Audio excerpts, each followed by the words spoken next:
तो दोस्तों अभी हम लोग ये क्वेश्चन सॉल्व करने वाले हैं। एक्सरसाइज 7.4 का क्वेश्चन नंबर 4 है। उसमें का पहला जो सब क्वेश्चन है that is what we are going to solve now. Exactly यहाँ पर क्वेश्चन का मतलब क्या है, तो उन्होंने बोला है कि find a probability distribution of number of heads in 2 tosses of a coin. मैं सबसे पहले सिर्फ पहले सब क्वेश्चन के बारे में बात करने वाला हूँ, उसके बाद में हम लोग एक एक करके बाकी के सब क्वेश्चन भी सॉल्व करेंगे। ठीक है, तो 2 बार एक कॉइन को टॉस किया हुआ है। अगर 2 बार एक कॉइन को टॉस किया जाता है तो दोस्तों सबसे पहले कभी भी आपको प्रोबेबिलिटी डिस्ट्रीब्यूशन अगर ढूंढना हो तो आपको करना ये पड़ेगा, आपको सबसे पहले उसका सैंपल स्पेस बनाना पड़ेगा। ठीक है, तो हम लोग वही से शुरुआत करने वाले हैं। For 2 tosses of a coin, 2 tosses of a coin, sample spaces. यहाँ पर सैंपल स्पेस क्या बनने वाला है वो हम लोग यहाँ पर लिखेंगे। दोस्तों सैंपल स्पेस का मतलब क्या होता है वो आपको सबसे पहले ध्यान में रखना जरूरी है। सैंपल स्पेस मतलब पॉसिबल क्या क्या आउटकम्स आ सकते हैं वो सारे के सारे हम लोग यहाँ पर नोट करके रखते हैं। तो सैंपल स्पेस यहाँ पर कुछ इस प्रकार से बनने वाला है। दोनों के दोनों हेड हो सकते हैं, एक हेड एक टेल हो सकता है, ऑर्डर भी चेंज हो सकती है, टेल और हेड भी हो सकता है, या फिर दोनों के दोनों टेल भी हो सकते हैं। तो दोस्तों सिर्फ इतने ही आउटपुट्स पॉसिबल है, इसके अलावा और कोई आउटपुट यहाँ पर इस सिचुएशन में 2 टॉसेस के साथ में होना नामुमकिन है। ठीक है, अभी एक बार ये हमारा सैंपल स्पेस वाला स्टेज हो जाता है तो हम लोग अभी आगे बढ़ते हैं। जो हमें कैलकुलेट करना है, जो हमें चेक करना है, जिसका हमें वैल्यू हमें ढूंढना है, उसके ऊपर हम लोग फोकस करते हैं।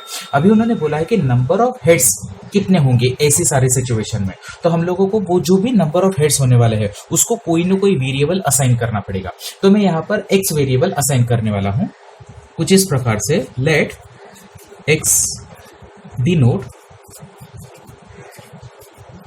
number of head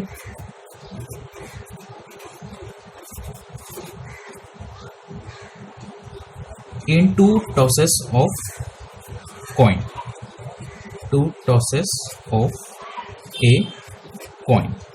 ठीक है, चलेगा। तो अभी एक बार आपका वेरिएबल असाइन हो जाता है तो उसके बाद में हम लोगों को ये सोचना पड़ेगा कि x की मिनिमम वैल्यू क्या हो सकती है, मैक्सिमम वैल्यू क्या हो सकती है। सो बेसिकली x की पॉसिबल वैल्यूज क्या क्या हो सकती है। ठीक है, so therefore possible values of x, possible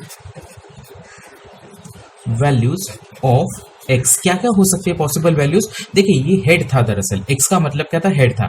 तो सबसे ज्यादा वैल्यू हो सकती है 2, 1 हो सकती है या फिर 0 भी हो सकती है। तो हम लोग कुछ इस प्रकार से लिख के रखेंगे कि हेड्स दोनों टॉसेस में एक तो 0 हो सकते हैं, 1 भी हो सकते हैं या फिर 2 भी हो सकते हैं। तो दोस्तों ये दोनों स्टेजेस एक बार हमारी हो जाती है। एक दफा हम लोगों ने क्या कर लिया, यहाँ पर सैंपल स्पेस कैलकुलेट कर लिया। उसके बाद में क्या किया हम लोगों ने, पॉसिबल वैल्यूज ऑफ एक्स निकाली। अभी हम लोगों को क्या करना है, इनका प्रोबेबिलिटीज ढूंढना है। हर पॉसिबल वैल्यू ऑफ एक्स के लिए हम लोगों को प्रोबेबिलिटी ढूंढना है, हर पॉसिबल वैल्यू के लिए। सो कुछ इस प्रकार वो लिखा जाएगा, जब x की वैल्यू 0 होगी मतलब एक भी हेड नहीं रहेगा तब की प्रोबेबिलिटी क्या रहेगी, उसको कुछ इस प्रकार लिखा जाएगा, probability when x is equal to 0 या फिर simply probability of 0।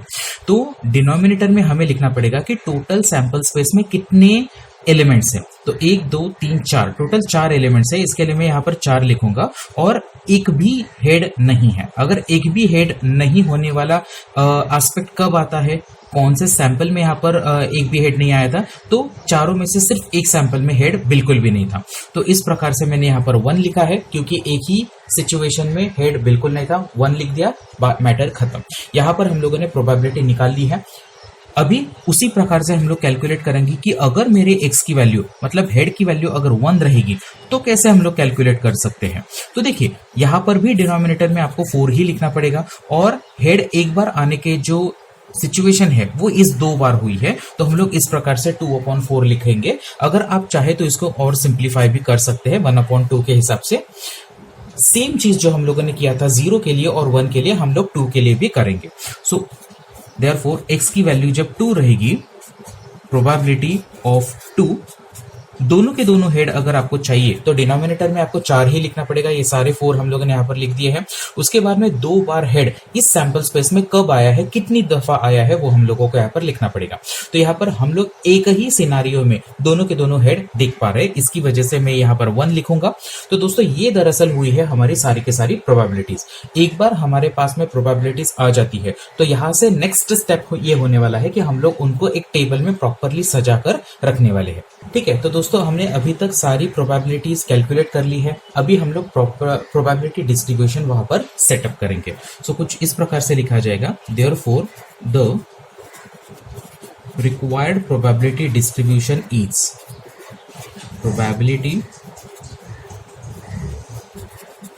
Distribution is.